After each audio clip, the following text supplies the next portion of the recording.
Okay, in the last lecture, we were introduced to the idea of a factorial design, and we talked about how this kind of design, especially a 2 by 2, ends up yielding us four simple main effects, almost like simple experiments or the results from a simple experiment.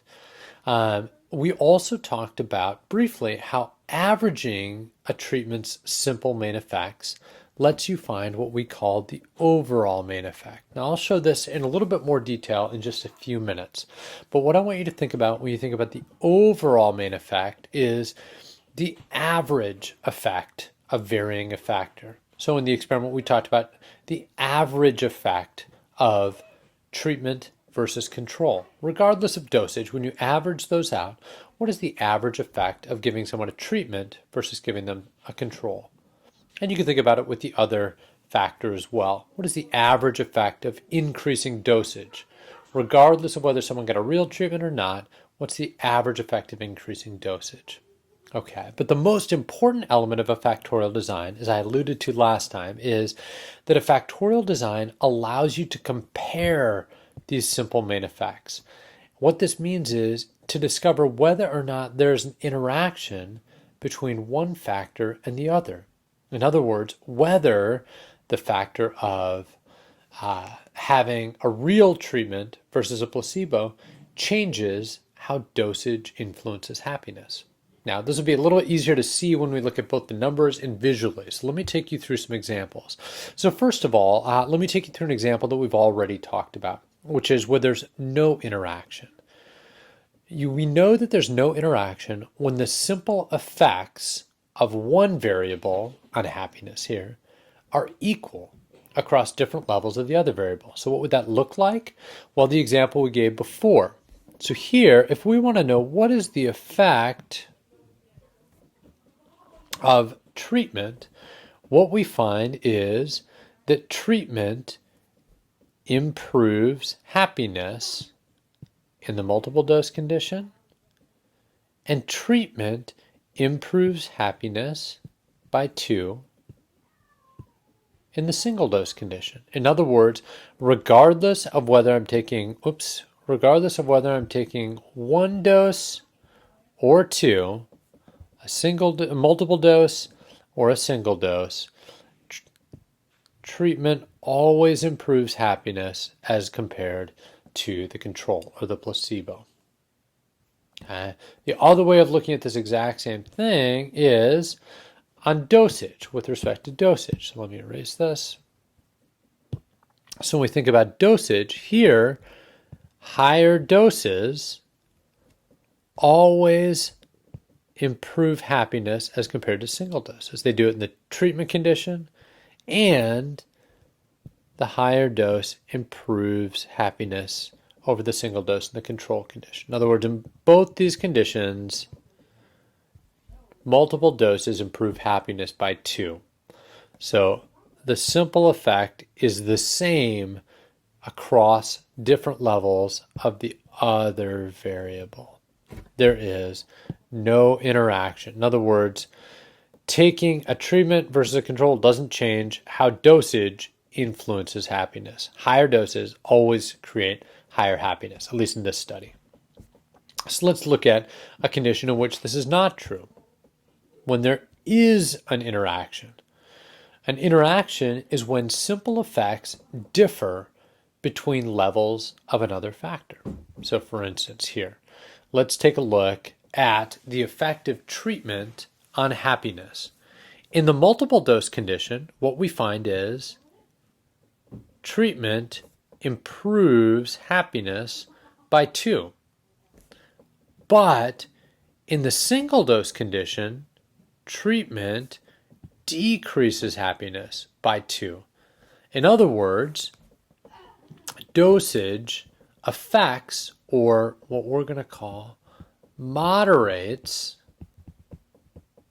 the effect of treatment versus control on happiness. In other words, sometimes, again to go back, sometimes treatment improves happiness in the multiple dose condition.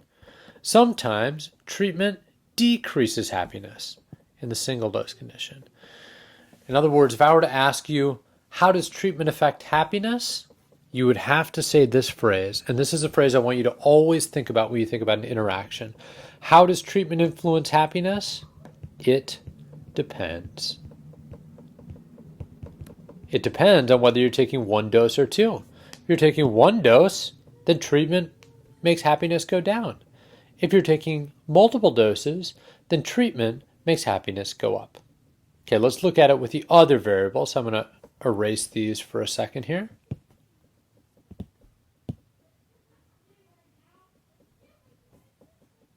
Okay, now in this, we're going to take a look at, and now we're looking at what is the simple effect of dosage, comparing multiple versus single, within the treatment condition.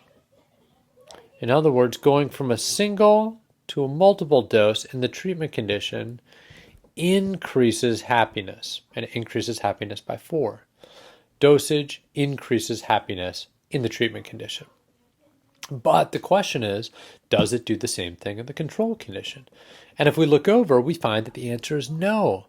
In the control condition, the simple effect of dosage is to do nothing. Happiness doesn't go up with higher doses in the control condition. So if you were to ask someone, does dosage affect happiness? Well, your response is, it depends. It depends on if you're giving people single versus multiple doses of a control or single versus multiple doses of a treatment. With treatment, dosage increases happiness. In the control condition, dosage doesn't do anything to happiness. Makes no difference. Okay, so let's actually take a look and see what this would look like graphed out. Because some of us are numbers people, some of us are visual people, and some of us are neither, in which case I apologize. But let's take a look and see what this actually looks like when we graph it out. The best way to understand, and actually really the quickest way to detect an interaction, is to graph our observations. So again, we're going to imagine the same study of single versus multiple doses of both treatment and so single versus multiple doses of both treatment and control.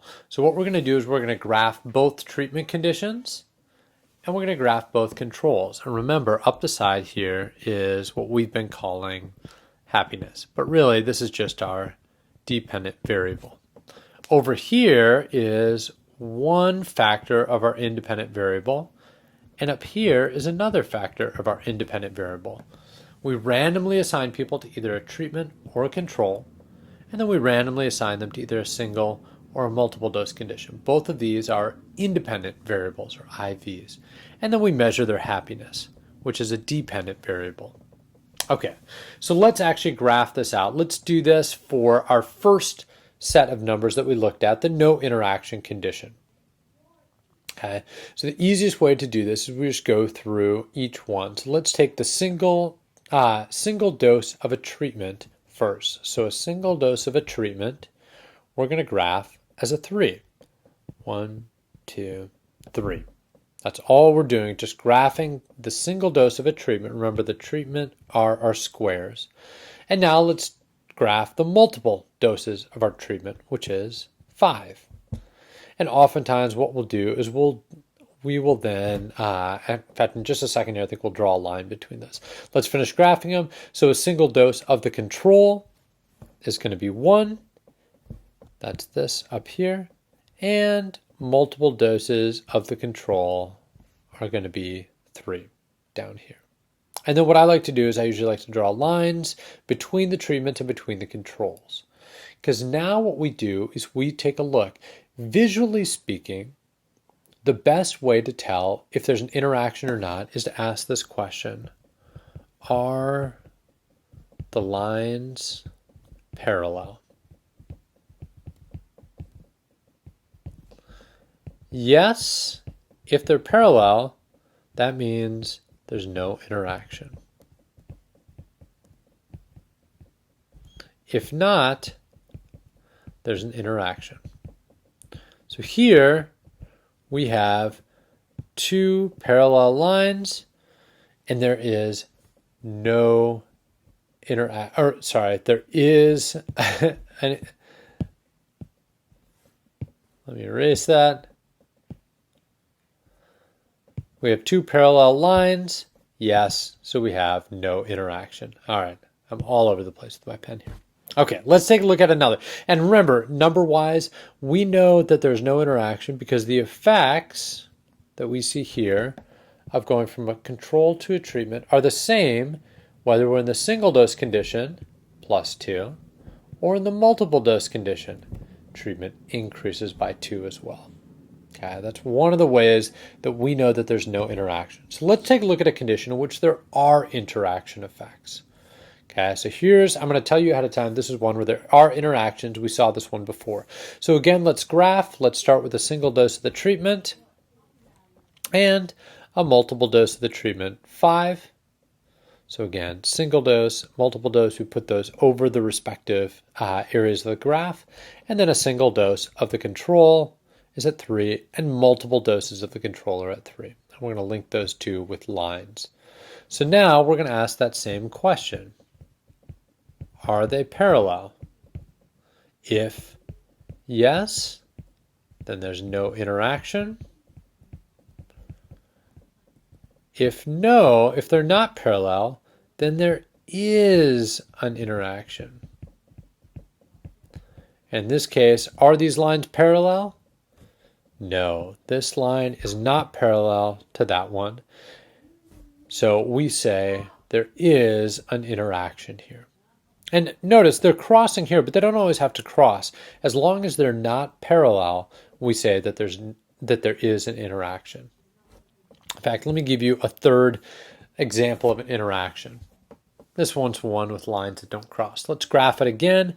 We have a single dose of the treatment, 1, multiple dose of the treatment, 4, single dose of the control, and multiple dose of the control. So now here we'll draw those lines again.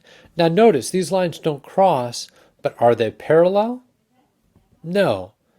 And given that they're not parallel, we say that there is an interaction here. There's an interaction. In other words, let's look at the numbers. What do we mean by this? Well, we say, how much does treatment affect happiness? If there's an interaction, you say, it depends. How much does treatment affect happiness? Well, it depends. If people are getting a single dose of the treatment, then actually this treatment makes happiness, and really this should be a negative, treatment makes happiness go down by 3. But in the multiple dose condition, treatment makes happiness only go down by 1. If you ask, how does dosage affect happiness? Once again, you say, it depends. In the treatment condition, increasing the dosage really increases happiness by 3. But in the control condition, increasing dosage just increases happiness a little bit. In other words, how much one variable affects another depends upon which condition they're in. Okay, in the last lecture, I'm going to give you a couple of examples. I'm going to have you try to draw your own conclusions about different graphed variables. And then we'll talk about why interactions are important at